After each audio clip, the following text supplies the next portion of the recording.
Bonsoir. Bonsoir à toutes et tous. Mon nom est Marie-Claude. J'ai la chance d'être la présidente de la commission de la révision du PEMAD et on est très heureux et heureuse de vous accompagner et de vous recevoir ici, nombreux et nombreuses, de vous voir intéressés à ce second projet de PEMAD révisé. Alors, c'est un travail qui, maintenant, fait plus de 2 ans. On travaille là-dessus depuis plus de 2 ans. On nous a confié cette mission à toute la commission. Alors, j'aimerais vous dire que le regard qui est jeté pour la révision de ce PEMAD-là, ce n'est pas un regard montréalo-centriste, mais c'est vraiment un regard qui vient de l'ensemble du territoire de la CNM. On va vous présenter un petit peu plus tard qu'est-ce que ça représente exactement quand on parle de la CNM. Donc, sur cette commission-là siègent des représentants de tous les secteurs de la CNM, de la Couronne Nord, de la Couronne Sud, de l'agglomération de Laval, de l'agglomération de Longueuil plutôt, et de Montréal également. Et sur cette commission-là, il y a les présidents et présidentes et les vice-présidents et vice-présidentes de toutes les commissions. Donc, que ce soit la commission sur l'habitation, que ce soit aussi le comité consultatif agricole ou encore la commission sur l'environnement, la commission sur l'aménagement et la mobilité, bref, toutes ces personnes, tous ces élus qui vous représentent, qui nous représentent tous, nous aident à avoir un regard qui est vraiment, pas un regard monolithique sur l'ensemble du territoire, mais bien un regard qui est vraiment représentatif de l'ensemble des territoires. Et même chaque territoire a toutes ses déclinaisons, toutes ses nuances, et on essaie de faire en sorte que ces nuances-là soient bien représentées à l'intérieur de ce PEMAD. Comme on le dit, la CNM, elle est riche de ses diversités et elle est riche parce que justement, ce n'est pas du copier-coller qu'on fait sur l'ensemble du territoire, mais c'est vraiment, on est riche de nos expériences et on est riche aussi de nos différences. C'est ce qui fait qu'on est une communauté dynamique et aussi résiliente. Donc, je vous remercie de participer à cette soirée-là et comme je vous l'ai dit, c'est beaucoup de travail, donc sur ces deux années et plus, il y a eu plus d'une 40aine de rencontres qui ont été faites avec les groupes, les différents partenaires, que ce soit les municipalités, les MRC, les élus. Il y a aussi des groupes de la société civile qui nous ont interpellés. On n'a refusé aucune demande. Il y a eu aussi d'autres rencontres qui se sont faites parce qu'on a eu des appels, des gens qui voulaient avoir des précisions et tout, faire en sorte que ce PEMAD-là soit mieux représentatif là, de nos besoins et aussi des défis qu'on va devoir affronter au cours des prochaines décennies.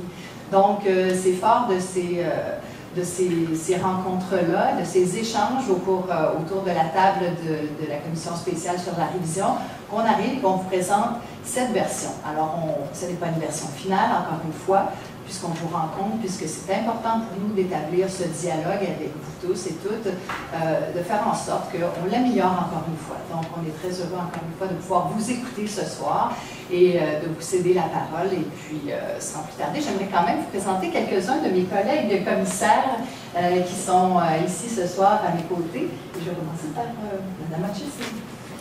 Donc, Chloé Hutchison, bonsoir tout le monde, merci d'être ici. Je suis présidente de la commission de la culture et du patrimoine. C'est la première fois qu'on a une commission en ce nom et ça me fait plaisir d'être ici. Merci. Monsieur Ouellet. Oui, merci, Mme Claude.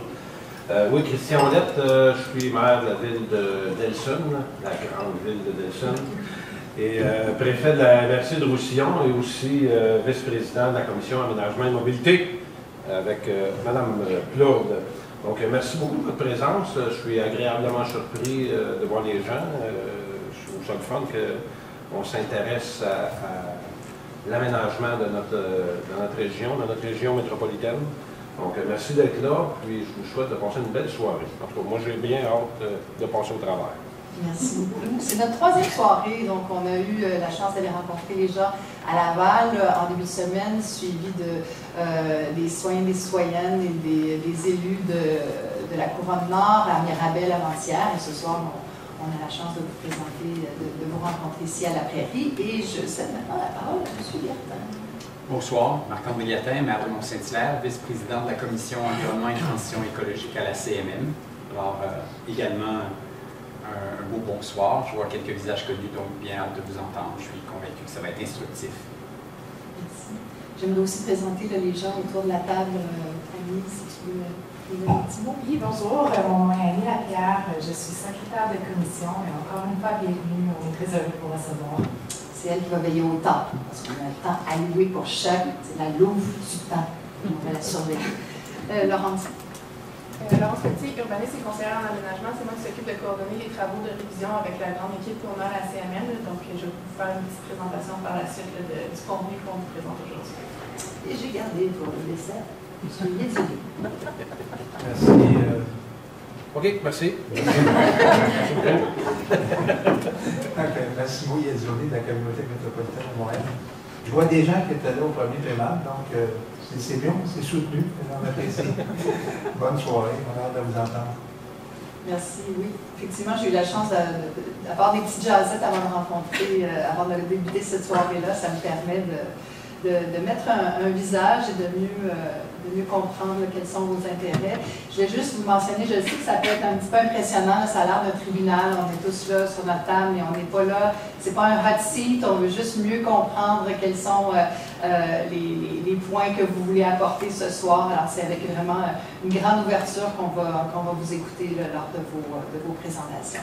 Mais avant d'aller aux présentations, on va vous parler de ce fameux PMAD sur lequel on a beaucoup travaillé, et c'est Laurence. Parfait. Donc, avant de rentrer dans le PMAD en soi, on a aussi l'énoncé de vision stratégique qu'on vous présente aujourd'hui, qui est un projet de révision qu'on doit mettre à jour régulièrement. Donc, un petit tour d'horizon qui est la CMM. Depuis 2001, la CMM regroupe les 82 municipalités, les 14 MRC de la grande région métropolitaine. Elle compose environ 4,2 millions d'habitants sur notre territoire. Et la CMM a de nombreuses responsabilités, dont l'aménagement du territoire, le développement économique, le développement du transport en commun, l'environnement, le logement et autres. Donc, pour accomplir ces différentes responsabilités, elle se doit d'adopter une énoncé de vision stratégique et on doit la mettre à jour périodiquement. Donc, on est présentement dans la période de mise à jour de cette énoncé de vision stratégique que je vous présente aujourd'hui. Donc, les grandes lignes sont la CMM fait figure de modèle en matière d'aménagement durable et résilient et agit avec l'ensemble des acteurs du Grand Montréal pour bâtir une communauté équitable, compétitive, attractive, inclusive et responsable. La population du Grand Montréal habite des milieux de vie complets, viables, reliés par des réseaux et des équipements de transport structurants durables qui lui offrent un cadre de vie agréable, sain, notamment grâce à la protection et la mise en valeur des composantes naturelles, culturelles, paysagères et patrimoniales. En plus de ces grandes phrases de vision, on est venu la détailler un petit peu plus par thématique, soit l'aménagement du territoire, l'environnement, le transport et le développement. Donc, en 2050, on vise qu'en aménagement, le Grand Montréal est composé de milieux de vie complets qui offrent une excellente qualité de vie à la population grâce à un cadre bâti agréable, dense et dynamique. En environnement, le Grand Montréal et sa population continuent de s'adapter au changement climatique et de se mobiliser pour protéger la biodiversité. En transport, la part modale de l'auto-solo a considérablement diminué au profit des modes actifs et collectifs grâce auxquels la majorité des déplacements sont effectués dans le Grand Montréal. Un réseau de mobilité durable, accessible, rapide, attrayant et fiable permet à la population de se déplacer aisément. Et pour le développement, le Grand Montréal constitue toujours le moteur économique et culturel du Québec grâce à une main-d'œuvre hautement qualifiée et à un tissu social diversifié, ainsi que ses établissements d'enseignement supérieur. Ces grandes phrases, c'est des résumés, donc vous avez sur le site web plus de détails pour l'ensemble de ces informations. L'autre document qu'on doit mettre à jour régulièrement pour accomplir nos responsabilités en tant que CMM, c'est le plan métropolitain d'aménagement et de développement. Donc, on vous présente aujourd'hui la révision qu'on a travaillé dans les dernières années.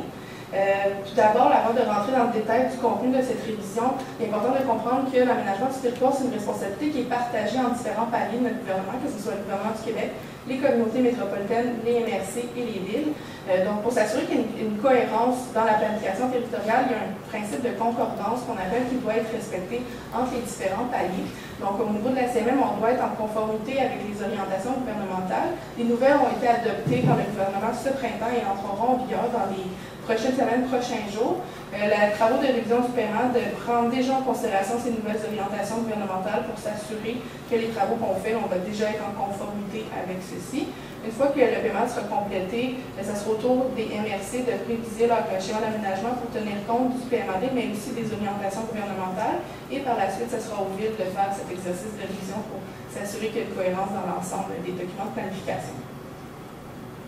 Donc, pour travailler la révision du paiement, on s'est donné des principes de base, soit que le paiement est un outil pour favoriser le développement et l'aménagement durable de notre territoire afin de nous aider à lutter au changement climatique. répondre aux besoins des générations actuelles en gardant en tête les besoins pour les générations futures, et aussi créer des milieux de vie complets et durables sur la base du concept de la ville du 15 minutes, sans s'arrêter au chiffre du 15 minutes tel quel. C'est vraiment les principes qu'on a voulu mettre en place et mettre de l'avant dans ce PMAD présenté. L'autre élément aussi, on veut que le PMAD soit un outil pour que la CMM réponde à ses différents engagements qu'elle a pris dans les dernières années, comme entre autres limiter à 1,5 degrés Celsius le réchauffement de la planète. On se base aussi sur différentes données statistiques, dont la croissance démographique. Donc, afin de répondre à la croissance démographique qui est prévue sur le territoire métropolitain, c'est 310 000 nouveaux logements qui seraient nécessaires pour répondre à cette croissance démographique. Il est important de noter que ce chiffre ne tient pas en compte les besoins de rattrapage dans certains secteurs qui ont été dénombrés dans les dernières années. On s'est basé aussi, un peu comme ça a été dit précédemment, sur plusieurs rencontres qui ont été faites avec le territoire, que ce soit les MRC, les villes et les tables techniques des aménagistes, pour s'assurer qu'on a vraiment un projet de PMAD qui répond aux enjeux locaux, régionaux et métropolitains, pour qu'on puisse avancer de l'avant tout le monde ensemble. Aujourd'hui, on est là pour vous entendre, pour continuer ce travail de bonification-là. Donc, le but, c'est de vous présenter une version finale ce printemps. Donc, on peut vraiment recueillir vos avis aujourd'hui pour continuer notre travail de bonification dans les prochaines semaines. Donc, au niveau du contenu, on a conservé les trois grandes orientations qui sont déjà dans le PMAD actuel à quelques mots près. Donc, pour l'orientation 1, c'est un Grand Montréal avec un milieu de vie complet et durable. L'orientation 2, un Grand Montréal avec des réseaux et des équipements de transport soutenant la mobilité durable. L'orientation 3, un Grand Montréal avec un environnement naturel, culturel, paysager, patrimonial protégé et mis en valeur. Donc, pour s'assurer de répondre à notre orientation, on s'est doté de cibles précises pour suivre l'évolution de nos travaux dans le temps. Donc, une des premières cibles est de concentrer 70% des nouveaux logements dans les secteurs PIAT, planification intégrée, aménagement, transport, que je vais vous détailler un petit peu plus tard. Consolider les pôles d'emploi métropolitains, que 70% des ménages sont localisés dans des zones avec une bonne accessibilité piétonne à différentes activités, que ce soit des commerces de proximité, le transport en commun, des écoles, des parcs et autres. On veut aussi réduire de 10% la superficie des terres en friche non utilisées sur notre territoire agricole pour vraiment favoriser l'agriculture et la mise en valeur de ce territoire. Pour arriver à ces cibles, différents paramètres ont été établis dans le PMAD, dont la délimitation du périmètre métropolitain. Donc, pour s'assurer qu'on a assez suffisamment d'espace sur notre territoire, on est venu réviser cette délimitation du périmètre métropolitain. Présentement, le projet qu'on vous propose, cette limite, permet d'accueillir l'ensemble des besoins en termes de logements industriels, commerciaux, vraiment pour tous les usages, sans empiéter dans la zone agricole. Donc, ça a été très important pour nous de faire cet exercice et s'assurer que le périmètre métropolitain n'empiétait pas dans le périmètre métropolitain, dans la zone agricole, excusez-moi. En vue de prévoir l'avenir, on a aussi établi une liste de critères dans le cas où certaines personnes avaient des projets qui nécessiteraient de modifier ce périmètre métropolitain. On ne vous a pas mis la liste ici parce que c'est quand même long. Je vous invite à consulter le document complet pour avoir plus de détails sur cet élément. En plus du périmètre métropolitain, on est venu vraiment cibler des secteurs où on vise une urbanisation optimale de l'espace, dont les centralités locales, où on retrouve beaucoup de commerces de proximité, les cœurs villageois, beaucoup de vie. Donc, on veut vraiment les consolider et les mettre de l'avant. Les secteurs planification intégrée, aménagement, transport, qui sont des, pour ceux qui sont familiers avec les ARTOD, on a un point d'accès à du transport en commun. On veut venir densifier dans ces secteurs-là pour vraiment amener les citoyens proches du transport en commun. On a agrandi les ARTOD en incluant les corridors aménagement-transport, qui sont généralement des boulevards où on retrouve un autobus à haute fréquence qui offrait un potentiel vraiment de bonification du transport en commun, mais aussi de densification et réutilisation de l'espace souvent minéralisé. On a aussi les espaces stratégiques de redéveloppement qui sont majoritairement des grands centres commerciaux avec des grands aires de stationnement et de stationnement incitatif qui, encore une fois, offrent une opportunité de rapprocher les gens et créer des milieux de vie complets et durables au pied du transport en commun. Pour s'assurer de répondre aux besoins en matière de logement et de répondre à notre cible de 70% des nouveaux logements près des secteurs PIAT, on est venu revoir les seuils de densité. Donc, pour le secteur de la Couronne Sud, vous voyez, c'est eux avec l'encadré autour. Donc, on est venu vraiment s'assurer que dès qu'on a du transport en commun, on a une densité vraiment propice à faire des développements complets et durables. On a aussi revu l'ensemble des seuils en matière des secteurs hors CAP, donc dans les secteurs où on a moins de transport en commun ou pas du tout par moment, pour vraiment être représentatif de ce qu'on a vu sur le terrain dans les dernières années, graduel dans le temps pour maximiser l'utilisation de l'espace sans avoir besoin d'aller dans la zone agricole. Et aussi, c'est bien important de comprendre que les seuils de densité, autant pour le hors CAP que le PIAT, donc planification intégrée aménagement transport, c'est vraiment sur les terrains à développer ou à redévelopper. Donc les quartiers existants ne sont pas visés par ces seuils de densité. Voici quelques exemples d'un peu à quoi ça ressemble, tous ces chiffres et tous ces principes que je viens de vous énoncer.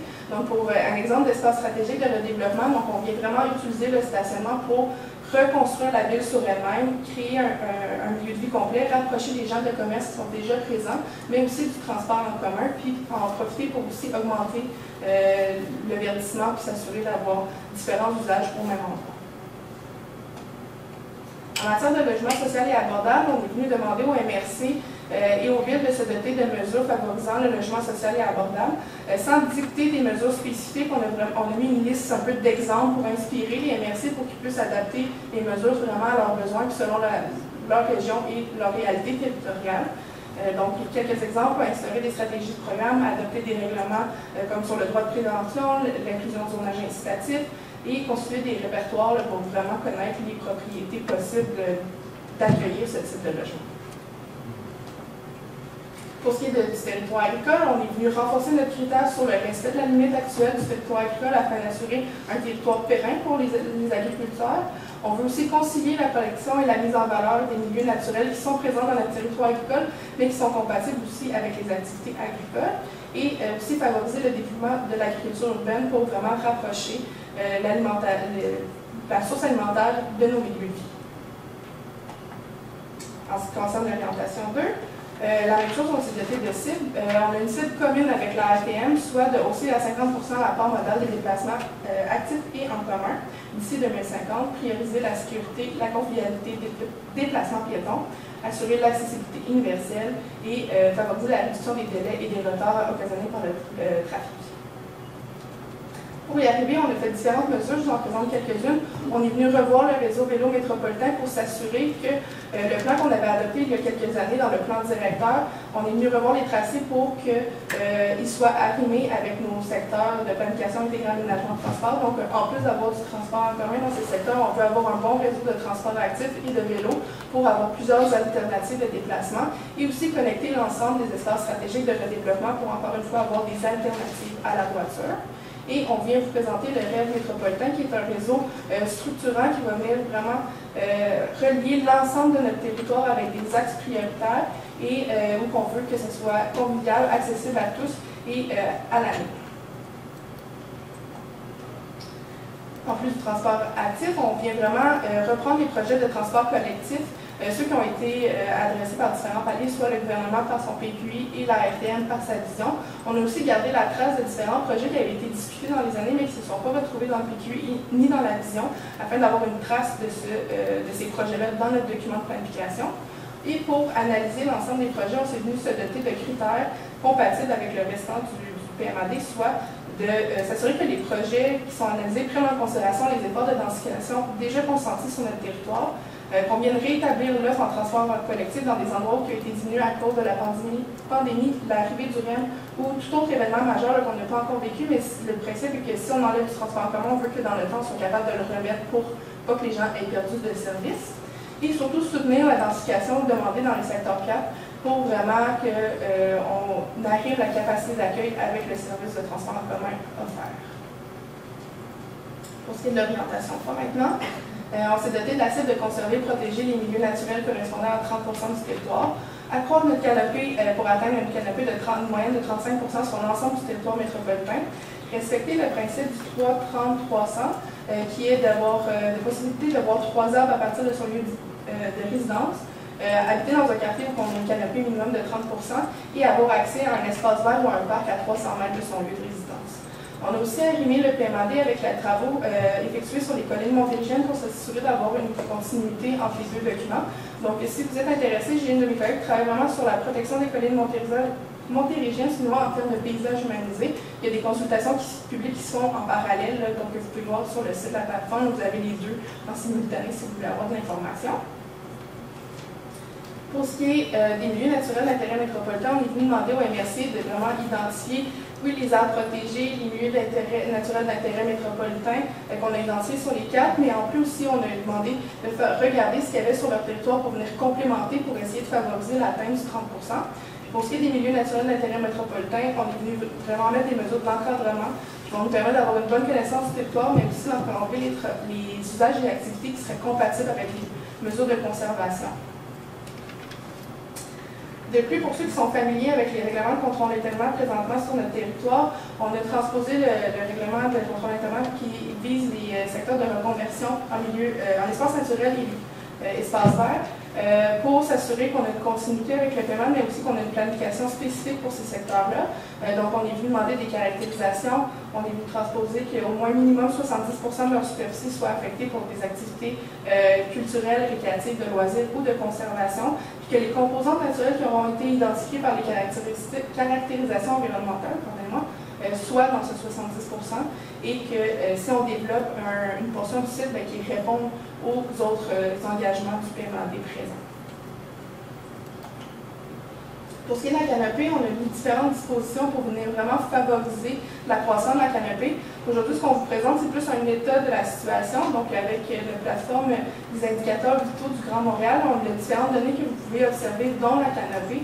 Ça nous permet de voir de où qu'on part et où qu'on veut aller. Donc, on essaie de viser le 35 % d'ici 2046. Donc, je suis passée très vite là, sur le contenu du PMAD. Si vous avez des questions après la soirée, n'hésitez pas à nous communiquer avec nous. On va être là pour continuer à répondre à vos questions. Les assemblées, vous pouvez continuer jusqu'au 6 décembre, mais vous pouvez continuer à nous envoyer des commentaires ou des propositions écrites jusqu'au 16 décembre. Donc, la plateforme est toujours disponible pour plus d'informations s'il y a quoi que ce soit. Merci à tous. Merci Laurence. Vraiment, c'est quelque chose, faire un exercice de synthèse d'un document de plusieurs centaines de pages en quelques minutes, et aussi clairement. Merci beaucoup. Oui, on parlait là, des différents mémoires qu'on a reçus. Jusqu'à maintenant, on a reçu plus d'une soixantaine de mémoires et près d'une quarantaine également de commentaires sur la plateforme Je participe. Il n'est pas trop tard. Comme l'a mentionné Laurence, on a jusqu'au 16 décembre et on est vraiment, surtout là, ce soir, après la rencontre de ce soir, si jamais vous avez d'autres commentaires à émettre, ça nous fera plaisir de les lire avec grand intérêt. Alors maintenant, je cède la parole à Annie qui va nous expliquer le bon déroulement de la soirée. Merci. Donc oui, afin d'offrir le même nombre de temps à tous les participants sur l'ensemble de nos séances, donc une période de 10 minutes est allouée pour présenter vos mémoires, dans laquelle on vous demande de conclure là, à partir de 8 minutes afin de réserver peut-être un moment avec les commissaires pour échanger. À cet effet, un dispositif lumineux est mis à l'avant dans le milieu là, pour vous indiquer le temps restant.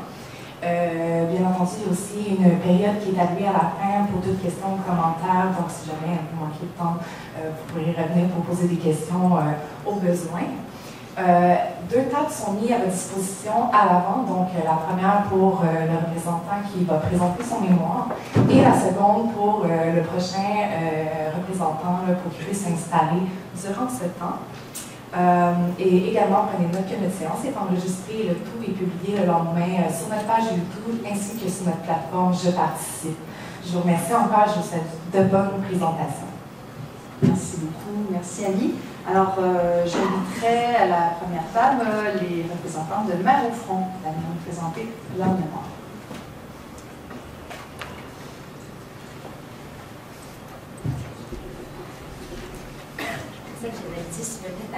Oh, vous avez 10 minutes, mais genre, pensez à conclure à partir de 8, tu sais, donc ne pas finir sur une patte. 10 minutes, 15 secondes. Ok, est-ce que je commence ici? Ah, comme vous le sentez, là, si vous préférez être assise ou debout, c'est bon. Alors, bonjour, je suis Catherine Vallée, je suis accompagnée de Carole Mainville. Nous représentons les Mères au Front de la Rive-Sud. Alors, le mouvement Mères au Front est né en 2020 d'un sentiment d'urgence partagé par de nombreuses mères et grands-mères quant à la nécessité de protéger l'avenir de leurs enfants et des générations futures contre l'inaction environnementale. Ce qui nous porte, c'est l'amour de nos enfants et la nécessité de les protéger. On va commencer en parlant de la nature, puisque c'est ce qui permet la vie sur cette terre. Et on a eu en 2022 la COP 15 qui a amené l'adoption du cadre mondial sur la diversité biologique auquel le Canada et le Québec ont adhéré. Ce cadre contient 23 cibles et le PEMAD en adopte une, la cible 3. Qu'est-ce que ça dit, la cible 3? C'est faire en sorte que d'ici 2030, au moins 30% des zones terrestres et des eaux intérieures, je vais arrêter ici un petit peu pour expliquer cette partie-là. Donc, ce que ça dit, c'est que 30% des aires terrestres et 30% des eaux intérieures doivent être protégées. La CNM a mis ça ensemble pour faire un 30% de milieu naturel protégé. Donc, un petit écart avec la cible 3 à ce niveau-là. On parle aussi des zones marines et côtières, mais ça ne nous concerne pas. Donc, 30% des zones terrestres et des eaux intérieures, en particulier les zones d'une grande importance pour la biodiversité, les fonctions et les services écosystémiques, soient dûment conservées et gérées grâce à la mise en place d'aires protégées écologiquement représentatives. Je m'arrête ici pour expliquer représentative. Ça veut dire qu'on ne peut pas protéger un type d'écosystème, comme par exemple des grandes forêts de pins ou juste le milieu du fleuve Saint-Laurent. On doit varier pour inclure les différents types d'écosystèmes qui sont présents sur le territoire, donc les différentes sortes de forêts. Donc, il y a une suite là, mais je vais abréger ici.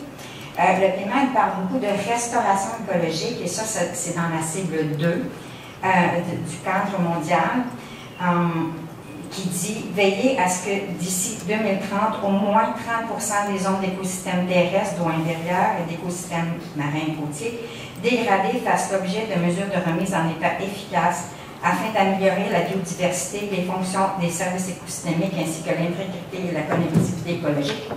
Bien que le PEMAD mentionne beaucoup la restauration, on n'a pas adapté de cible chiffrée. Donc, c'est quelque chose qu'on pourrait se pencher à réfléchir comment on pourrait faire ça. Alors, puisque je commence par la nature, moi, je débute par l'orientation 3. La CNM protège actuellement 22,1 de son territoire. Et parmi ça, donc, 68% de ces eaux intérieures sont protégées. Par contre, seulement 16% de ces milieux terrestres sont protégés. Donc, les milieux terrestres sont sous-représentés. On se rappelle l'importance de la représentativité. Donc, puisqu'on est à 21%, pour atteindre le 30% de protection, on devrait protéger encore 7,9% du territoire, qui devrait provenir évidemment de la portion terrestre pour assurer la représentativité. Or, selon les données, il reste dans le PEMAD, il reste seulement 7,6% de milieux naturels terrestres non encore protégés. Donc, pour atteindre le 30%, il faudrait toutes les protéger. Et même qu'il en manquerait un petit peu, il faudrait déminéraliser et réensauvager une partie du territoire. Alors, la ministre des Affaires municipales, en fait le ministère, depuis 2021, a fait une grande consultation pour amener à la politique nationale en aménagement du territoire. Ensuite, il y a eu les organes. Et en décembre 2023, pour aider à atteindre les municipalités, à atteindre les cibles, la ministre a ajouté l'article 245 à la loi sur l'aménagement et l'urbanisme. Selon cet article, une instance municipale peut conserver des territoires qui sont des milieux humides et hydriques, des milieux de valeur écologique importante et des milieux importants pour la santé et la sécurité. Les instances municipales n'ont donc pas à indemniser les propriétaires de ces terrains pour expropriation déguisée, puisque l'acte de conservation constitue désormais une atteinte raisonnable aux droits de propriété. L'expression valeur écologique importante revêt donc une importance capitale puisqu'il est mentionné comme ça dans l'article 245. Dans l'encadré 27 de la CNM tente une définition de valeur écologique importante en disant que c'est une définition reconnue par la communauté scientifique sans toutefois nommer sa source. Pour ma part et pour plusieurs de mes collègues biologistes, parce que je suis biologiste, cette expression ne veut rien dire à la base. Les milieux auxquels on peut affecter cette expression vont varier en fonction des objectifs de conservation. Si on veut protéger 5% du territoire, il y en aura moins que si on veut protéger 30%.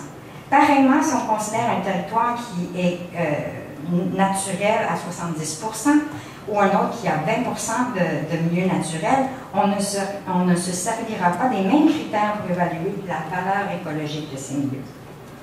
Et pour votre information aussi, la ministre des Affaires municipales, qui a introduit l'article 245, a mentionné à 2 reprises que cet article incluait la restauration écologique. Définir la terminologie valeur écologique importante en fonction des cibles de conservation et de restauration adoptées lors de la COP 15, qui, elles, sont basées sur des constats établis par la communauté scientifique internationale de la plateforme intergouvernementale scientifique et politique sur la biodiversité et les services écosystémiques, mieux connu sous le nom de IPBES, est fondamentale. Une telle appréciation de l'importance de la valeur écologique permettrait d'harmoniser les constats scientifiques avec les modifications législatives apportées à la loi par l'article 245. En raison des coûts élevés de la valeur marchande des terrains dans le Grand Montréal, la clé pour l'atteinte de la cible de 30% de conservation réside dans cette harmonisation. Je vais voir quelques objectifs de l'orientation 3. Le critère 3.1.4, identification par les MRC des agglomérations des autres milieux naturels contribuant à l'atteinte des engagements en matière de conservation. Pour éviter de s'obstiner avec les MRC ou qu'elles s'obstineraient, on recommande que les cartes des milieux naturels résiduels à protéger pour l'atteinte de la cible de 30% soient fournies par la CMM et qu'elles demandent aux MRC de les inclure dans leur plan de protection des milieux naturels.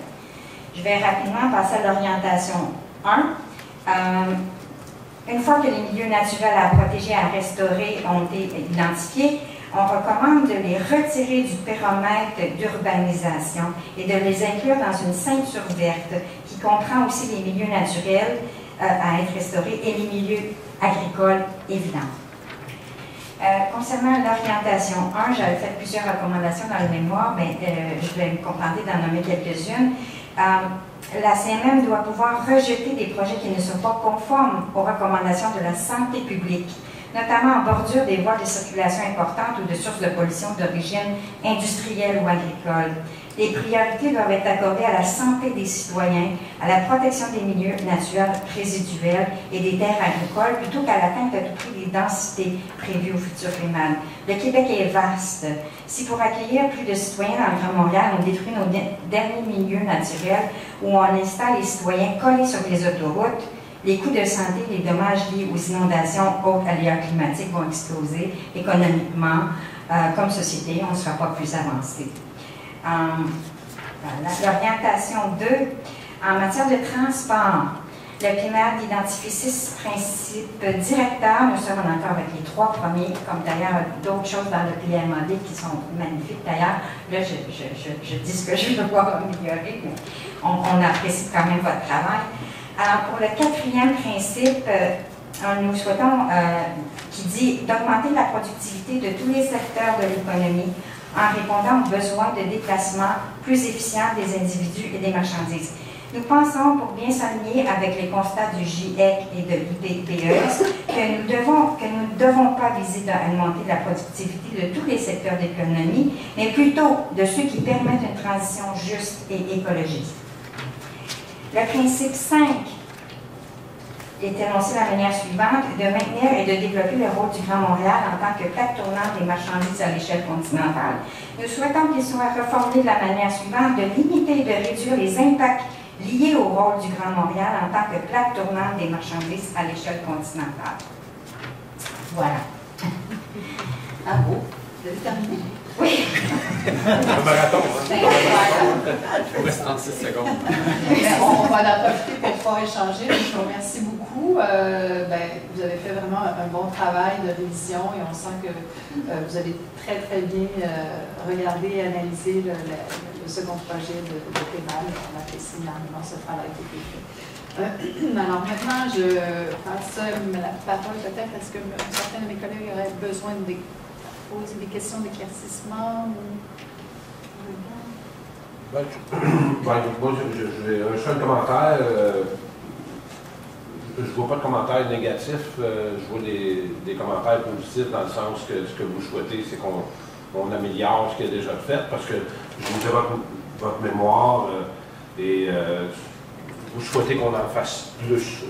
Mais à la base, le PEMAD répond quand même à certaines attentes. La seule chose qui me titille un petit peu, c'est quand vous mentionnez qu'il faudrait que la CMM prenne elle-même des mesures concrètes pour... La CMM, on est au niveau macro, hein, parce qu'après la CMM, il y a les MRC, après ça, il y a les villes, donc chacun a son rôle à jouer, les champs de compétences. On a déjà les OGAT du gouvernement du Québec, vous savez que ça déboule. Oui. C'est sûr que la CMM a un rôle important à jouer dans le développement et l'aménagement de la région métropolitaine, mais il faut que ça ait ses limites aussi. Il faut qu'on ait quand même une certaine latitude au niveau des MRC. Parce que dans le fond, quand je vous dis ça, je n'essaie pas de conserver mon jardin secret. On a tous nos rôles à jouer dans ça, et c'est pour aussi que vous rapprochiez aussi. Mais M. Ouellette, moi, ma question, c'est vous, en tant que commissaire, est-ce que vous avez des questions d'éclaircissement sur la présentation extraordinaire Oui. que vous avez faite ce soir? Oui, je suis en train, j'ai pris votre temps, là, je suis désolé. Oui, un petit peu. Je suis désolé. C'est mon rôle de vous ramener à l'ordre. Je suis en période électorale.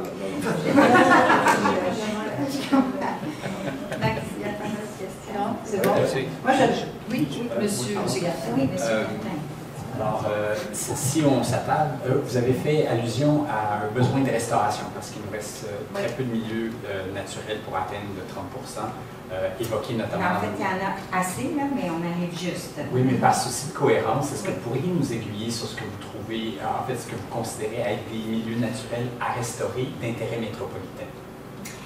Ben, en fait, c'est parce qu'il y a quand même toutes des études de cartographie qui ont été faites avec l'équipe de la CMM qui arrivent à des conclusions comme quoi il reste 23,6 de milieux naturels. Il y a 23,6 de milieux naturels terrestres sur le territoire de la CMM. Donc, moi, je fais mes calculs à partir de ça. Maintenant, je suis pas allée faire le tour de toute la CMM, mais c'est sûr que les milieux à restaurer, on a comme par exemple les anciens golfs, qui ne sont pas considérés déjà comme des milieux naturels.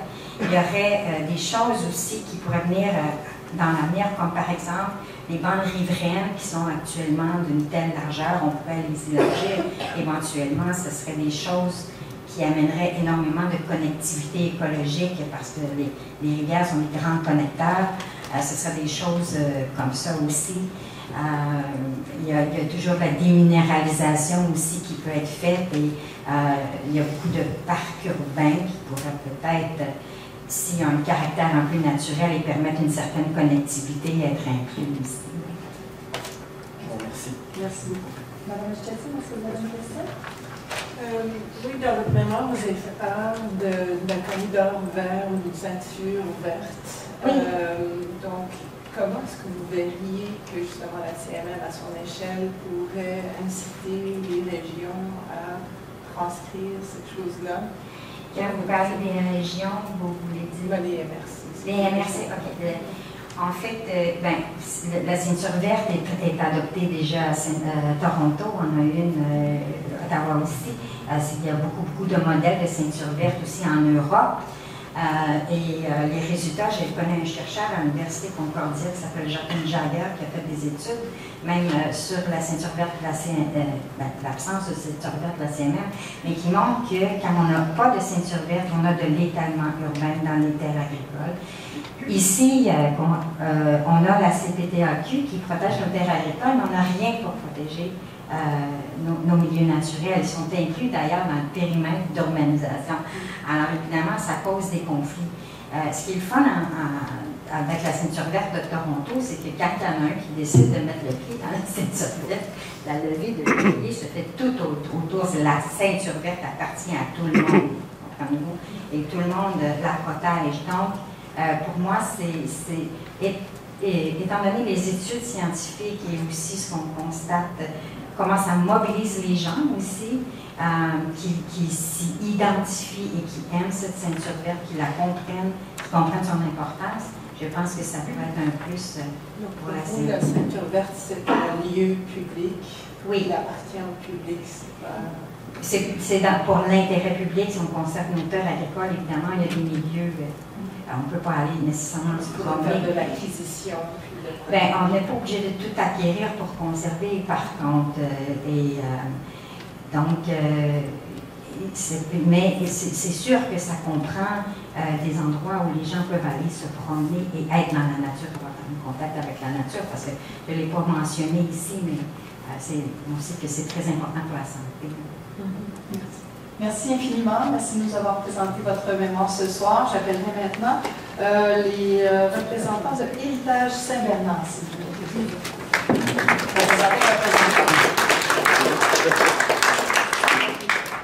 Bonsoir. Bonsoir. Le micro est à vous. Parfait. Bonjour, je suis Dominique Gendron, d'Héritage Saint-Bernard, un organisme non lucratif fondé en 1987 avec la mission de protéger et mettre en valeur les milieux naturels, principalement dans la région de Châteauguay et de Léry. On est aussi une entreprise d'économie sociale qui emploie 40 à 50 personnes. On gère déjà de nombreux milieux naturels dans le corridor vert Châteauguay-Léry. On parle de 400 hectares, dont une cinquantaine, dont les propriétaires. Puis on est aussi maintenant impliqué à Ville-Mercier dans la protection d'un boisé qui a été acquis là, grâce à la contribution de la CMM. Tout d'abord, je tiens à vous dire au nom de notre organisme que selon nous, le PEMAD est quand même le premier PEMAD, et on espère la même chose pour le deuxième, est une des meilleures choses qui soit arrivée au milieu naturel de notre région. C'est un outil très efficace qui a permis de protéger de nombreux milieux naturels, du moins de les mettre à l'abri du développement pendant les 12 dernières années. On souligne aussi le courage et l'audace de la CMM lorsque vous avez adopté le RCI pour la protection des milieux naturels, qui a rajouté une couche importante en faveur de la protection des milieux naturels. L'engagement de la CMM de protéger 30% du territoire, de son territoire en 2030, c'est également le genre d'engagement qui est très motivant pour les groupes comme le nôtre. Quand Québec ou le Canada s'engage à protéger 30%, c'est très bien. Mais quand la CMM le fait, c'est un autre niveau parce que la dame avant moi parlait du pourcentage de milieux naturels qui nous reste.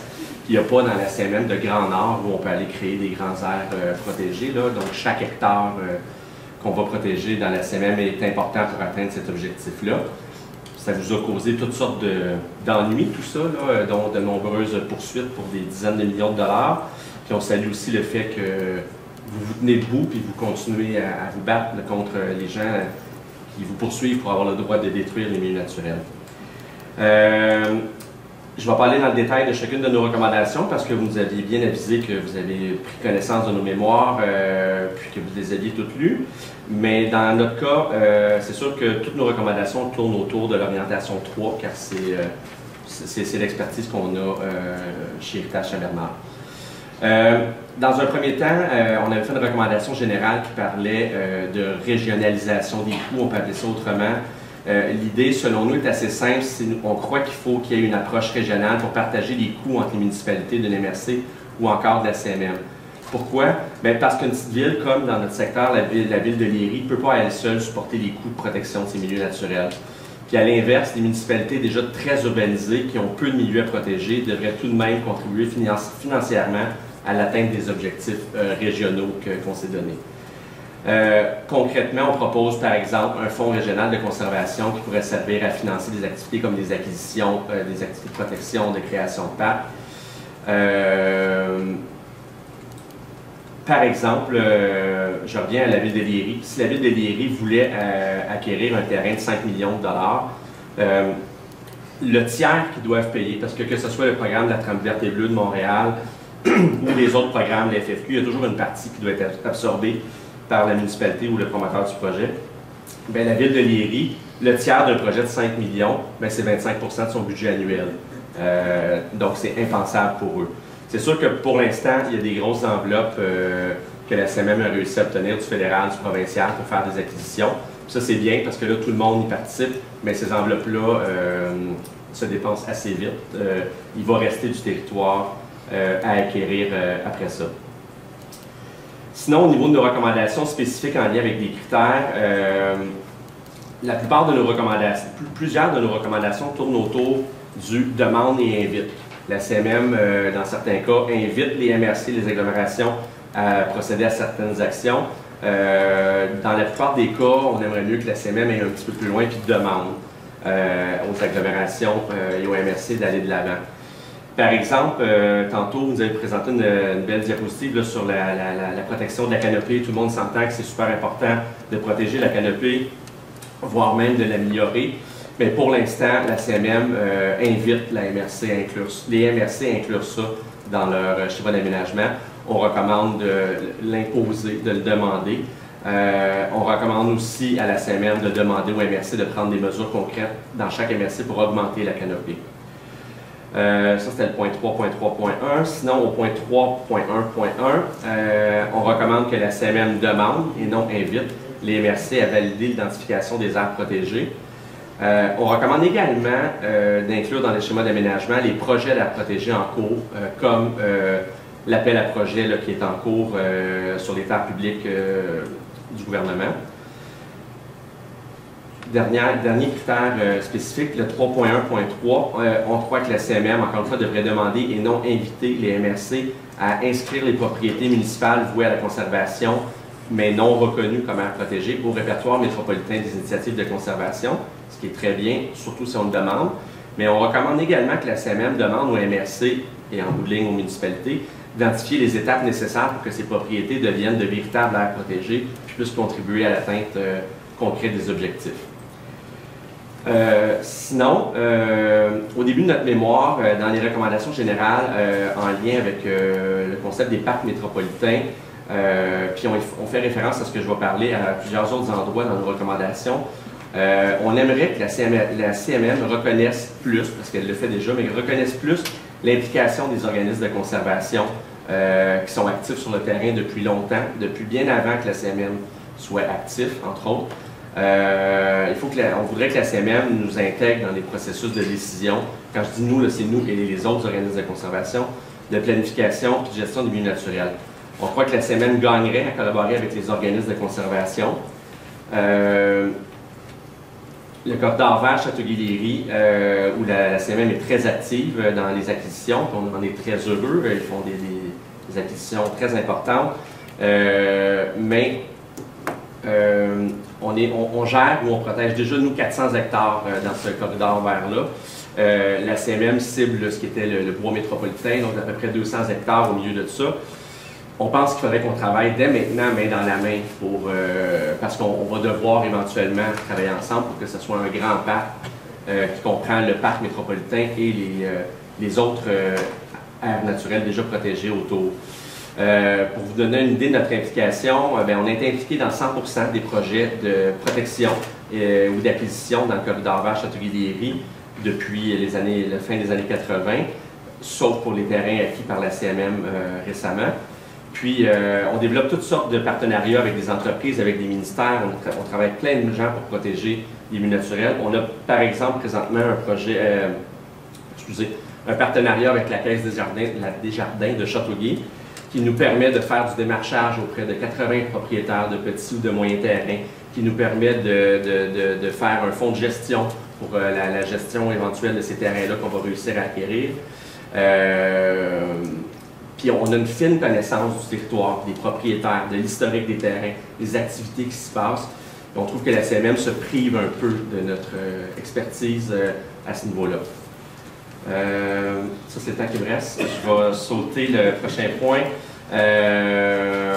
En finissant, en vous remerciant, malgré les quelques critiques, là, le PEMAD pour nous, le PEMAD de la RCI, c'est comme un livre de chevet, c'est quelque chose à laquelle on réfère toujours, c'est des livres, des documents qu'on adore. Puis je tiens à vous remercier pour votre écoute, ce processus démocratique-là que vous faites de consultation. On a participé en 2012, on s'est senti écouté, on se sent encore écouté.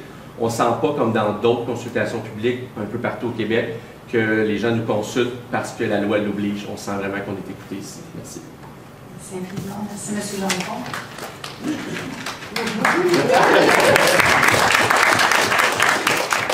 C'est beaucoup de travail et je reconnais tout le travail qui est fait par les présentateurs et présentatrices de ce soir.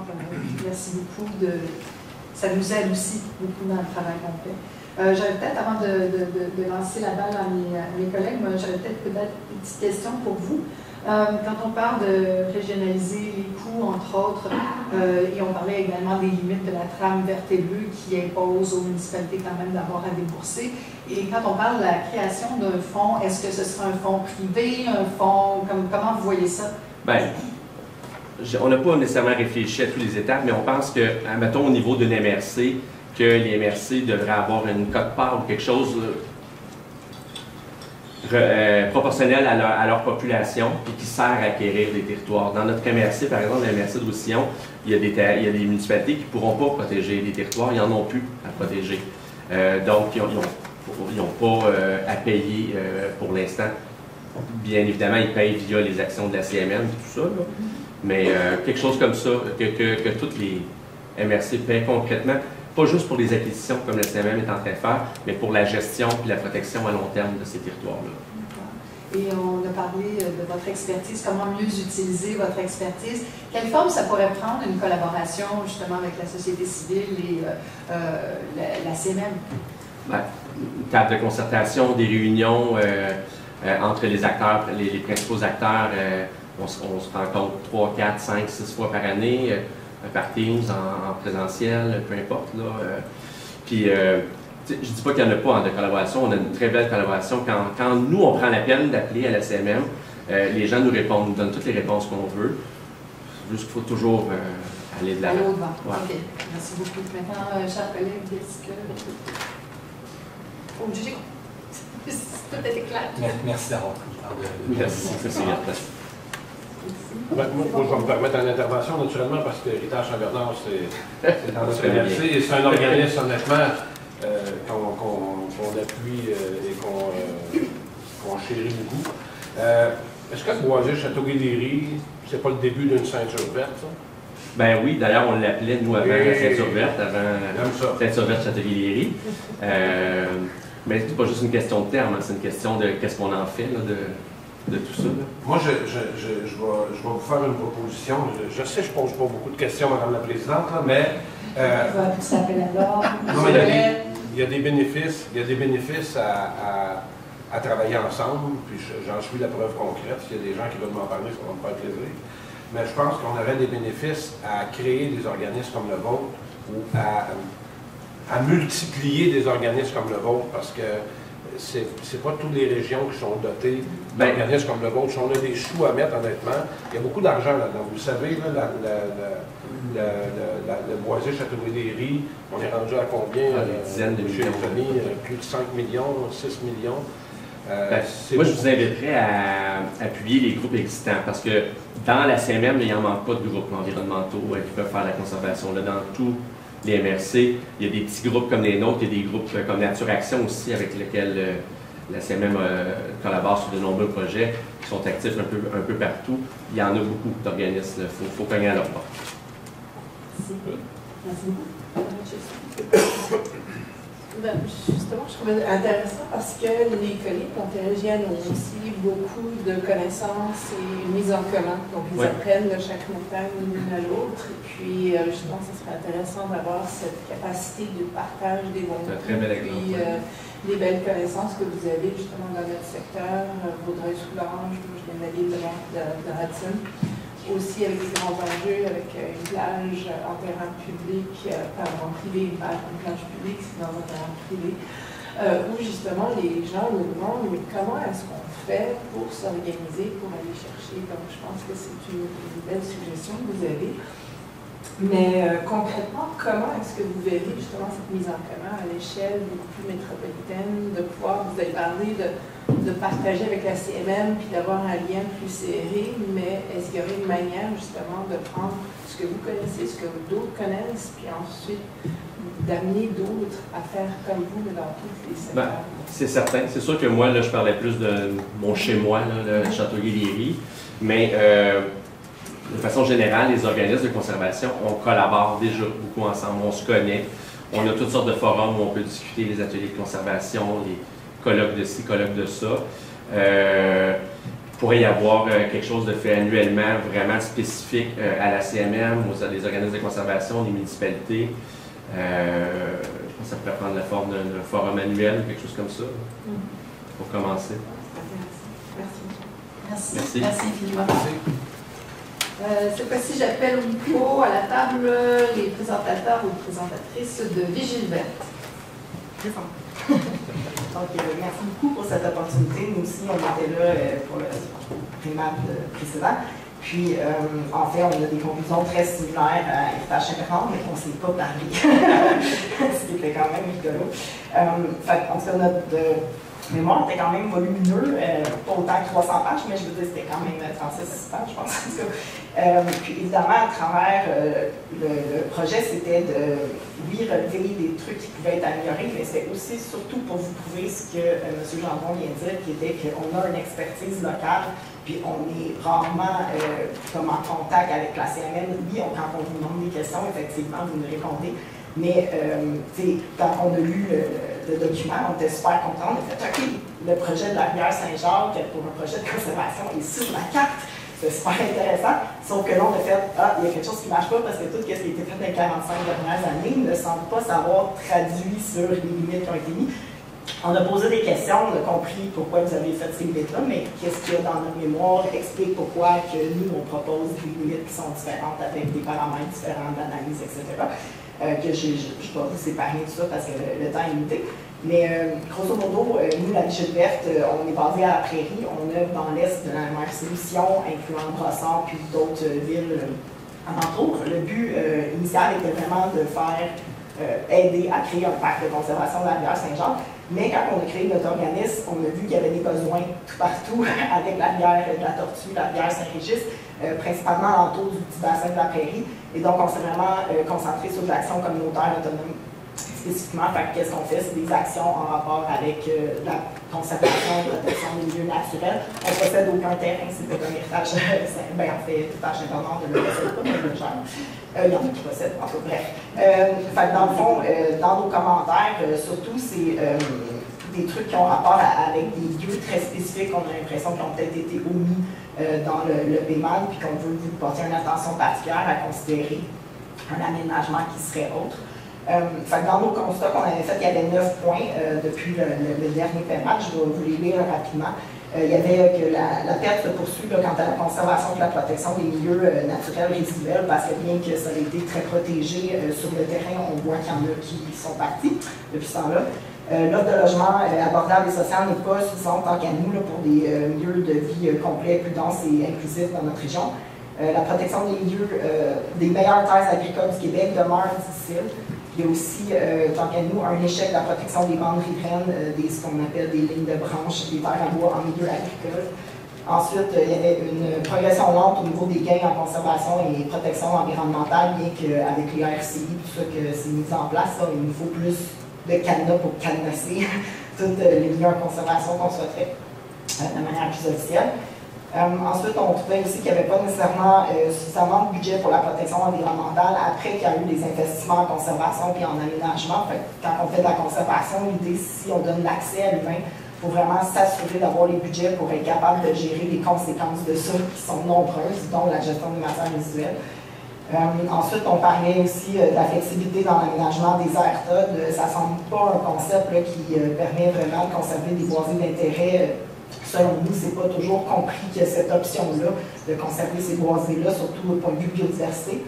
Puis, enfin l'idée de concept d'aménagement du territoire peut faciliter des mesures puis des activités de bonne gestion de matières résiduelles. Un exemple que je voulais donner, je ne l'ai pas écrit dans le mémoire, mais exemple, la route panoramique qu'on a depuis très longtemps, qui est aujourd'hui le boulevard Marie-Victorin. Si vous vous promenez, ça semble très beau. Puis là, vous allez sur le bord de la berge du fleuve et c'est épouvantable, tous les déchets qu'il y a là. Ça va passer à la gestion de la voie maritime. Mais la ville de Sainte-Catherine ne peut donc pas nécessairement aller nettoyer ça. Fait que ça reste les citoyens qui y vont de temps en temps. Mais il y a comme une problématique à encore là donner un accès privilégié à un milieu incroyable. Puis que là, oups, il y a comme une problématique qui vient en arrière, puis l'aménagement ne favorise pas ça. Puis surtout que là, on vient d'apprendre que dans les pneus, il y a des produits les poissons. Fait que la route est juste à côté du fleuve, il n'y a pas assez de bandes. Donc, un long problème que je pourrais énumérer dans un commentaire plus tard. Ensuite, on voulait dire aussi certains commentaires positifs qui étaient qu'en général, on est d'accord avec tout ce qui est écrit dans le PMAD. C'est sûr qu'il y a des petits ajouts de ça, mais qui pourraient être améliorés, mais en gros, on aimait qu'il y avait des nouvelles cibles, que le droit à l'environnement sain avait été inclus, certains objectifs de la COP. Puis évidemment, notre organisme, on est juste à côté de Kalamake. Normalement, on collabore avec eux, surtout entre autres parce qu'on a mis tous les tortues pour les travailleurs. Mais en fait, c'est que là, on a vu dans le PEMAD qu'il y avait des incohérences par rapport à comment les noms étaient écrits autant de Kanesatake et Kanawake. Il y avait aussi la manière qu'ils sont représentés sur des cartes, c'est pas nécessairement cohérent. Il y avait certaines problématiques comme ça. Puis bon, l'idée en arrière de tout ça, c'est évidemment d'avoir une réconciliation, on parle de vérité également. Fait que le but de tout ça, c'est que le document soit aussi cohérent par rapport à ce qu'on veut emmener par rapport à ça. Évidemment, la reconnaissance des droits autochtones rentre à l'intérieur de ça. Puis, en tout cas, par rapport au récréoparc en particulier, il y a une situation évidente qu'avant, c'était un parc régional qui était administré par le gouvernement. Puis là, ça s'est passé à la ville. Puis dans ce temps-là, il y avait comme des palissades autochtones, mais il faut absolument que les gens de Kanawake passent par là pour aller à un dortoir. Puis là, il y a toutes sortes de situations qui se posent là. Donc, c'est à voir, est-ce qu'on est capable de faire une collaboration avec eux pour que ça soit plus harmonieux, ce partage de territoire-là en particulier. Mais à part de ça, par rapport au récréoparc, on parlait aussi de patrimoine naturel, tous les enjeux de qualité d'air, d'eau et de sol, encore ce que c'est à proximité d'un site industriel. Fait qu'encore là, il y a eu peut-être des erreurs dans l'aménagement du territoire antérieur, mais comment on peut les arranger, peut-être vérifier comment bonifier les bandes riveraines, etc., n'importe quoi qui pourrait aider pour que la pérennité, dans le fond, du récréoparc, que les gens puissent continuer de pouvoir y aller, d'en profiter, exactement. Puis ensuite, c'est ça, dans les les quatre autres sections du mémoire, c'était de parler du projet de promenade fluviale qu'on avait quelques bémols peut-être qu'on voulait apporter sur ce projet-là, surtout par rapport à la gestion des matières résiduelles, puis de comment que l'argent qu'on va mettre à l'intérieur, tout ça, faut encore là faire très attention à la biodiversité. C'est dans le fleuve Saint-Laurent, il peut y avoir des endroits qui sont très stratégiques par rapport à la biodiversité qu'il faut conserver. On avait aussi le boisé Héritage Mission, puis le boisé Côte-Saint-Georges, qui en fait est tous les boisés qui longent l'autoroute 730, qui sont à Saint-Constant puis Sainte-Catherine. Puis la qualité de ces boisés-là sont complètement différents, mais il y a juste la section qui est à Saint-Constant qui est en conservation. Celui à Sainte-Catherine ne l'est pas et il est prévu d'être construit parce qu'il est dans un méthode de la CMM. Donc, ça nous cause un problème. On a donc énuméré toute la biodiversité qu'on y a trouvée, puis c'est probablement la canopée la plus élevée de la région. C'est comme une cathédrale, cette forêt-là. On croit sincèrement que ça va être un oubli quand le RCI a été fait. Donc, on aimerait ça que ça soit vérifié en collaboration évidemment avec la ville de Sainte-Catherine, qui pour l'instant a proposé de construire une école dans ce bord-là. Ensuite, on a parlé pour justement le concept que nous on avait proposé par rapport aux parcs de conservation de la rivière Saint-Jacques. Dans le PEMAD, vous l'avez comme jumelé à un corridor de biodiversité, si je pourrais dire, ou qu'est-ce qui est aujourd'hui une partie dans la zone de décret de la Rainette Faucrion. Mais vous avez comme inclus le corridor qui est à Candiac pour le relier, dans le fond, à la basse partie de la rivière La Tortue. Probablement parce qu'il y a déjà un investissement de la CMN du côté de Candiac, peut-être qu'en d'autres ça mène à dessus, j'espère. Puis qu'il y a un air protégé aussi au bout de l'embouchure de la Tortue. Mais c'est ça, on n'est pas contre cette idée-là de mettre plus d'investissement dans l'embouchure de la rivière La Tortue. C'est juste que les deux rivières ont peut-être comme des particularités vraiment différentes. La rivière La Tortue et la rivière Saint-Régis sont quelque peu plus dégradées que la rivière Saint-Jacques. Les bassins versants sont un peu différents. Puis on suggérait plutôt de vraiment concrétiser tout le corridor de biodiversité, ce qu'on est en train de faire, parce que la ville de Sainte-Catherine a planté des comptes avec le Fonds mondial de la nature, puis Dessun devrait éventuellement joindre le bateau pour les corridors de biodiversité. Candiac devrait le faire aussi, la prairie également. Fait qu'on va avoir cette connectivité-là entre Kanawake puis la prairie. Là, ça va tout donner du sens à faire des gros projets de conservation d'envergure, que ce soit des parcs municipaux, régionaux ou montréalais, finalement, métropolitains. Donc, dans le fond, à travers il y avait une carte qui était la carte 30, qui était pour justement les vues panoramiques et les points de vue exceptionnels. Et on suggérait dans cette carte-là d'ajouter justement la rivière de la Tortue puis la rivière Saint-Régis, en espérant qu'en ajoutant ça, c'est que ça va faire qu'il va y avoir plus d'importance donnée à ces cours d'eau-là. La rivière Saint-Jacques également, parce que là, elle est à l'intérieur du parc proposé métropolitain à l'étude. Mais l'idée, c'est de donner un certain statut à ces cours d'eau-là pour leur redonner, dans le fond, l'éclat qu'ils devraient avoir. Puis en même temps, encore là, c'est un commentaire que je veux rajouter, là, mais on avait oublié les points de vue exceptionnels. Dans le fond, on voulait rajouter la chute aux écrans au Récréoparc, ce qui était manquant sur Togate, puis également la confluence de la rivière Saint-Jacques et Saint-Claude, qui est une vue panoramique extraordinaire aussi. J'ai plus de temps, mais c'est ça, je vous remercie beaucoup. Puis si c'est possible, ben, nous, la manière qu'on concrétiserait nos échanges, ça serait n'importe quand quelqu'un de la CNM peut venir visiter un coin de notre pays, on va vous le montrer, on connaît en long par large. Voilà. Merci beaucoup de partager avec nous là, vos connaissances fines du terrain. D'ailleurs, j'aimerais en profiter de. Vous avez souligné certaines incohérences en ce qui concerne l'identification de certains espaces à Kanisatake et Kalamwale. Si on peut vérifier, là, si les gens qui travaillent avec nous, on peut vous demander peut-être de nous aider à réparer ces incohérences pour la version écrit oui, c'est bien, puis on apprécie vraiment cette collaboration. Maintenant, je me tourne vers mes collègues pour voir si vous avez besoin de précision sur certains points. Tout est beau pour vous. C'est bon. Ben, moi, je vais me permettre un autre commentaire. Merci beaucoup, Gina, de ta présentation. Merci aussi à ton organisme, Gilberte, qui branche sous son aile les rivières dans notre coin, parce que Dieu sait qu'ils en ont besoin. Merci beaucoup d'en parler. Moi, j'ai une question sur toute la réconciliation. Vous parlez beaucoup dans votre mémoire de réconciliation avec les Autochtones, mais avec Kahnawake, Kahnawake n'adhère pas vraiment au PEMAD. Donc, je comprends qu'on souhaiterait que. Comment tu penses qu'on peut y arriver, ou du moins, as-tu des conseils à nous donner? Dans le fond, c'est juste la base d'être cohérent par rapport à qu'est-ce qu'on voyait en tant que personne extérieure, parce que nous, dans l'organisme, à chaque fois qu'on va parler des droits autochtones, quelque chose comme ça, il y a toujours quelqu'un qui va nous dire que non, ce n'est pas vrai, il n'était pas ici. Il y a toujours quelqu'un qui va apporter la version du déni, là, à l'inverse des faits scientifiques. Puis, je pense que c'est juste ça qui était à la base, mais c'est sûr que plus loin, comme tu l'as mentionné dans les mois, la MRC a commencé à mettre un comité en place, puis il y a des choses qui n'étaient pas là avant, que c'était une très bonne affaire que ça soit là. Mais un des points centraux qu'on a en commun avec eux, c'est l'environnement, puis c'est le lien électrique.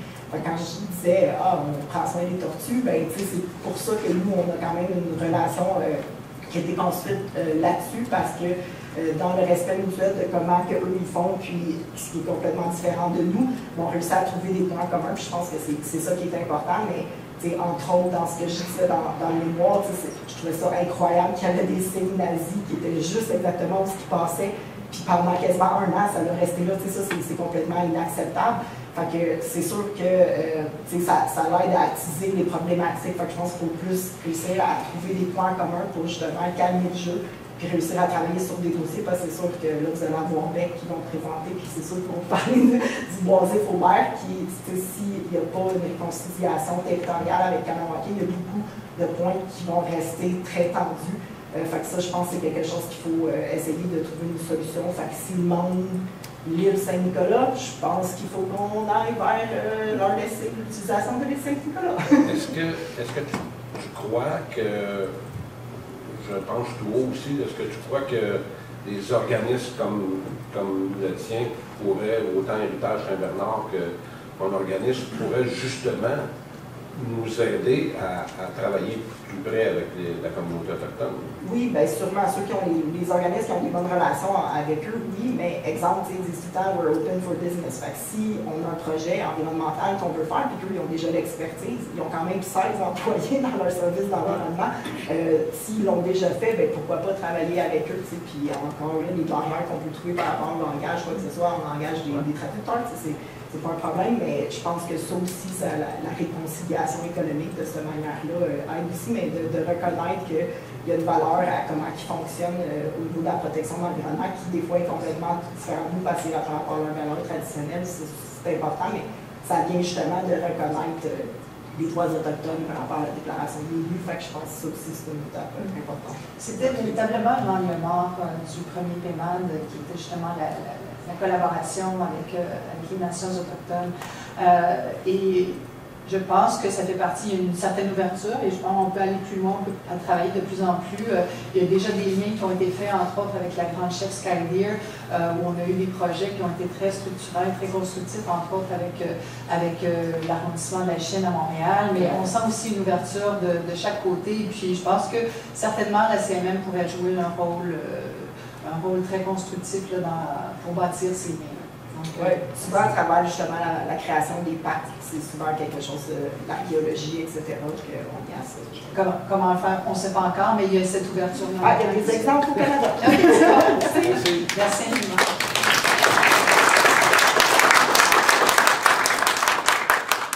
Alors, avant la pause, on va maintenant présenter, je pense qu'ils sont déjà installés, prêts à bondir sur le micro, Boisé Écologie Châteauguay. Oui, on a écouté les instructions, on s'est installé à super. Alors moi, je vais rester assise, parce que de toute façon, assise ou debout, il y en a qui me disent que c'est le chaud même niveau. Et je veux juste dire aussi que les trois groupes avant moi, avant notre groupe, ont mis la barre assez haute. Alors, je vous serais gré de m'écouter et de voir mes commentaires comme peut-être plus ceux d'une citoyenne qui, depuis très peu, s'intéresse avec d'autres de son milieu à toute la question de la protection des milieux naturels et de la nécessaire transition socio-écologique qu'on doit faire. Est-ce que c'est possible de vous le nommer? Alors, oui, je m'appelle Chantal Payan et je suis coordonnatrice de Boisé et Écologie Châteauguay. Je suis accompagnée d'Anna Zelischak, qui est également membre du groupe. Alors, on est un tout petit organisme qui se dévoue à la préservation, la protection des milieux naturels urbains à Châteauguay. Donc, c'est tout ce qui est vert en dehors du corridor vert. Et on tente de promouvoir aussi la nécessaire transition socio-écologique en vue de transformer notre communauté en collectivité viable et résiliente. Nos actions visent à interpeller, à conscientiser nos élus municipaux et la population de Châteauguay aux enjeux et défis importants qui sont liés aux crises climatiques, celle de la biodiversité, mais aussi celle du logement, et conscientiser aussi à tout ce qu'on peut faire comme citoyen pour aider à cette transition socio-écologique. On offre aussi des activités éducatives en lien avec ce mandat-là pour ces données. Donc, j'ai aussi essayé d'être une bonne élève et d'écouter vos conseils, c'est-à-dire de ne pas lire de mémoire et de vous parler d'autre chose. Alors, avant de rentrer dans l'autre chose, je veux juste, par exemple, être sûre que j'ai le temps de vous dire certains points que je trouve importants. J'ai lu votre PMAD, mais c'est la première fois que je me crée un document comme ça. C'est extraordinairement complet, bien fait, mais je trouve qu'il y a peut-être des petites choses que vous auriez besoin de tweaker, comme on dit. Vous parlez beaucoup au niveau de protection des milieux, au niveau des milieux naturels, de conservation des milieux naturels. Et vous donnez même une définition du mot conservation. Vous dites que c'est, je vais le mettre quelque part, mais c'est un endroit aussi où on peut avoir des activités.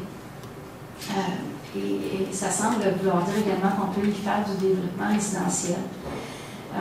Moi, je mettrais en garde la CMM, si je peux le faire, bien humblement, d'aller dans cette voie-là, parce que si on veut atteindre cette cible de 30% de protection des milieux naturels, ben, on ne peut pas commencer à développer dans les milieux naturels qu'on veut protéger. On n'en a déjà pas assez. Les autres ont fait la démonstration, je ne veux pas la faire devant vous. Alors, il faudrait ne pas permettre d'activités dans les milieux naturels qu'on protège ou qu'on conserve, autre que peut-être de l'entretien, des sentiers d'interprétation, des choses plus récréotouristiques qui permettent aux gens de profiter de cette nature, de ce milieu et de comprendre les services que ce milieu-là rend et des richesses qu'il contient. Donc ça, je trouve ça très important de le souligner parce que je pense que c'est à la base de tout au niveau de votre plan d'aménagement du territoire.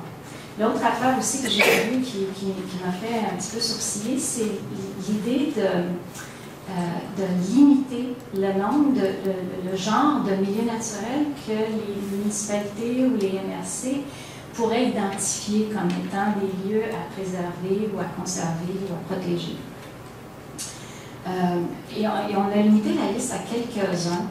Puis je ne comprends pas pourquoi on veut protéger, on doit protéger tout ce qui reste d'espaces verts ou de milieux naturels. Alors pourquoi se limiter à simplement, je ne sais pas moi, les cimetières ou des golfs ou, il y a des boisés urbains qui mériteraient d'être protégés, qui ne sont pas nécessairement de tenue publique, mais quand même, on pourrait les identifier, les caractériser aussi, voir qu'est-ce qui valent, et puis peut-être réussir à convaincre le propriétaire d'en faire des dons écologiques à la municipalité. Alors, ça c'est des points que je voulais préciser avant d'entrer dans ce qui n'est pas dans la mémoire.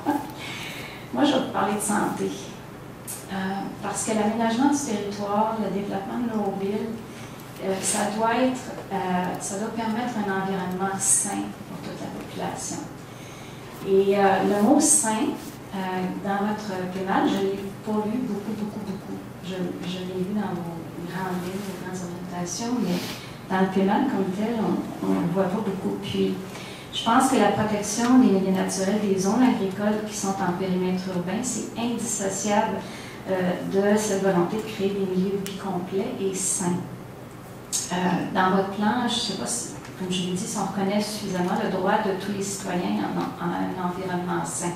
C'est un nouveau concept, là, puis je le pense très, très important, parce que quand on veut aménager notre territoire, des quartiers de vie complets, il faut qu'ils soient résilients, il faut qu'ils soient verts, il faut qu'ils offrent une qualité à tous les niveaux à leurs citoyens.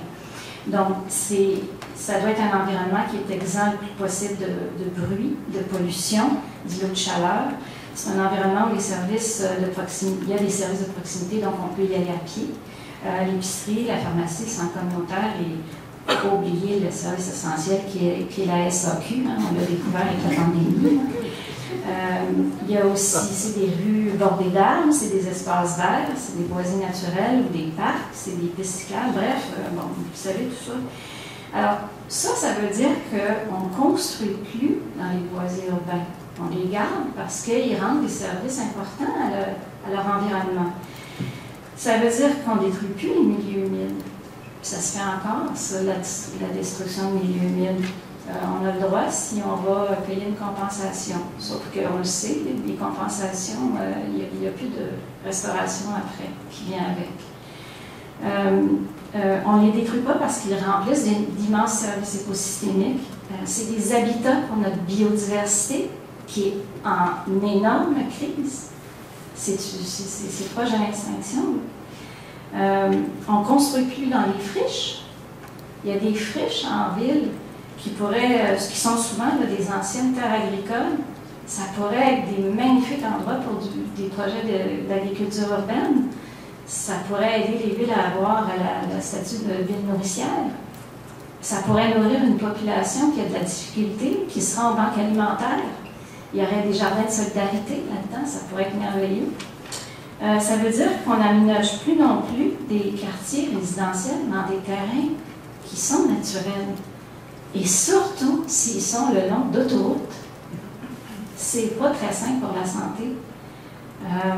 Il y a du bruit, il y a des vibrations, il y a de la pollution visuelle. Il y a des schémas d'aménagement qui parlent de zones tampons. Vous en parlez dans votre PMAD que si jamais il faut construire près d'autoroutes ou d'axes routiers majeurs, ça prend des zones tampons. Moi, je vous dirais que ça devrait être obligatoire et ces zones-là devraient être d'au moins 200 mètres parce qu'on le sait, plus on s'éloigne, puis les décibels se réduisent. D'ailleurs, il y a l'Association québécoise des médecins à l'environnement qui a pondu cette année un beau rapport qui s'appelle le cadre de référence pour un air sain. Ça a été fait en janvier 2024, puis je vous invite à le consulter. Il y a je veux juste rapidement, vous parler d'une citation où on dit que le Santé Canada a estimé que les coûts sanitaires liés à l'impact qu'a le secteur des transports routiers sur la santé de la population furent de l'ordre de 3,1 milliards de dollars en 2015 pour la province du Québec seulement. Donc, si on permet encore le développement résidentiel le long d'autoroutes, on vient accroître tous ces problèmes-là. Je voulais vous citer une revue systématique qui a été faite par le Health Effect Institute, qui a établi qu'il y a une forte association entre l'exposition à long terme à cette pollution et les risques accrus de mortalité cardiaque, circulatoire, etc. On parle de problèmes de développement cognitif chez les enfants également.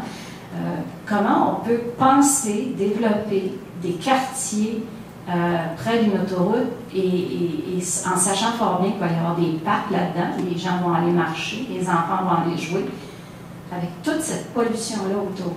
Parce que ce n'est pas des édifices de 6, 8 et 12 étages qui vont arrêter la pollution. Je veux dire, la pollution en passe. En tout cas, c'est un non-sens. Donc, mon temps achève. Je ne pensais vraiment pas prendre 8 minutes, je m'excuse. Je vous dirais qu'on vous demande donc de revoir dans le PEMAD toutes ces questions-là qui, pour nous, sont des éléments cruciaux. De voir est-ce que les critères pour les municipalités soient clairs. On a parlé tout à l'heure d'arrêter d'inviter les villes plutôt de demander. Moi, je vous dirais qu'un des problèmes que je constate, c'est que les orientations du gouvernement vont à la CNM, vont à la MRC, vont aux villes, et cet effet percolateur-là, il ne remonte pas. C'est-à-dire qu'il n'y a aucune imputabilité au niveau des municipalités qui fait en sorte que les citoyens peuvent avoir un appel, un recours quelconque quand il se passe des choses complètement aberrantes dans leur municipalité.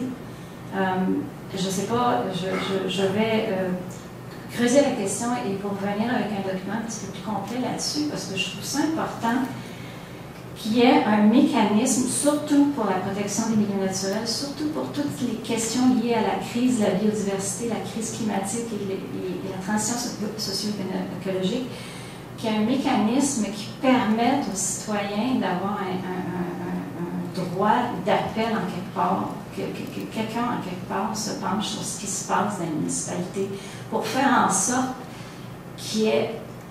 qu'on ait véritablement des mesures qui soient prises au niveau des municipalités pour répondre à vos objectifs qui sont plus hauts. Pour l'instant, en tout cas, moi, je le vois pas à notre niveau. Merci. Merci à vous. Je rassure les futurs présentateurs et présentatrices, c'était parfait. La présentation, ce n'est pas nécessairement un mémoire de doctorat ou de maîtrise. On veut vraiment voir votre regard, quel est votre regard et les points faibles, ou encore les commentaires que vous y apportez. Donc, il n'y avait pas santé pas mal, c'était parfait pour ça. C'est intéressant, quand vous parlez de santé, c'est quand même des enjeux qui ont été qui nous ont été présentés également lors des 2 autres soirées de consultation publique, entre autres la direction de la santé publique qui nous appelle et qui, je ne sais pas si ça relève de la CMM, mais il y aurait quand même intérêt à quelqu'un à quelque part puisse être capable de quantifier les services écosystémiques que rendent nos espaces verts, parce que ça vient nous aider et ça aide les municipalités aussi dans certains cas, que ce soit en remplacement d'infrastructures souterraines, parce que certains espaces verts vont permettre le drainage d'eau de pluie. Bref, ça fait écho à d'autres mémoires qu'on a reçues. Donc, est-ce que j'ai des questions, commentaires, collègues? Oui, moi j'ai une question. Vous mentionnez que les forêts sont un peu comme des habitants qui jouent le rôle. Vous avez parfaitement raison. Je suis d'accord avec ça. Où on loge nos gens? Avez-vous une réponse à ça? Où on loge nos gens quand on reste dans un périmètre urbain? Quand on protège les milieux naturels, quand on protège les boisés, quand on protège nos rivières, quand on protège... Parce que nous sommes des êtres humains, il faut loger des gens. Donc, le PMAD vient nous demander aussi de nous donner des grandes règles pour densifier avec des seuils de densification, des seuils de protection. On travaille là-dedans. Là, quand je dis on, là, je parle des municipalités parce que vous touchez beaucoup les municipalités. Donc, où on loge nos gens? Comment on fait? La population augmente, où on les loge? Je trouve ça drôle que vous me posiez la question, M. Rolette, parce que vous siégez à la CMM, donc vous savez ce qu'il y a dans votre PMAD. Puis dans votre PMAD, vous dites qu'il faut prioriser les secteurs déjà bâtis, densifier les artères commerciales, les endroits où il y a du transport collectif, déjà des axes structurants de transport collectif. Alors, si je donnais l'exemple, par exemple, à Châteauguay, où on a 3 PPU, un pour un secteur faubourg qui est identifié comme étant maintenant, je pense, un ECSR, selon vos critères. Espace stratégique de revenu. Voilà. Où on a deux artères commerciales comme Boulevard d'Anjou et Boulevard Saint-Jean-Baptiste, là où il y a du transport structurant. Là où on a identifié avec les nouvelles normes de densification qu'on pourrait aller chercher 5-6 000 logements, je pense que ça répond à la cible de densification de Châteauguay. Donc, Châteauguay, à l'heure actuelle, a suffisamment d'endroits pour densifier dans des zones prioritaires pour aller chercher ces logements. Il y a aussi la question de la densification douce qu'on a aussi à Châteauguay. On peut encourager les propriétaires à créer des logements dans leur résidence. Il y a tout plein de façons de reconstruire les villes sur elles-mêmes sans toucher à nos milieux naturels. Je vous remercie beaucoup. Donc, on va prendre une petite... Ah non, il y avait... Excusez-moi,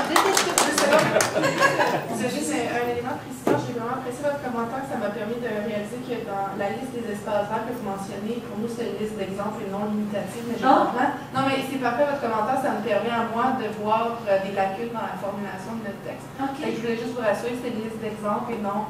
OK, donc tout peut être... C'est vraiment, c'était pour inspirer un peu les MRC et les villes dans leur analyse et le site à cibler. Fait que ça va me permettre de réajuster le texte. C'est encore mieux.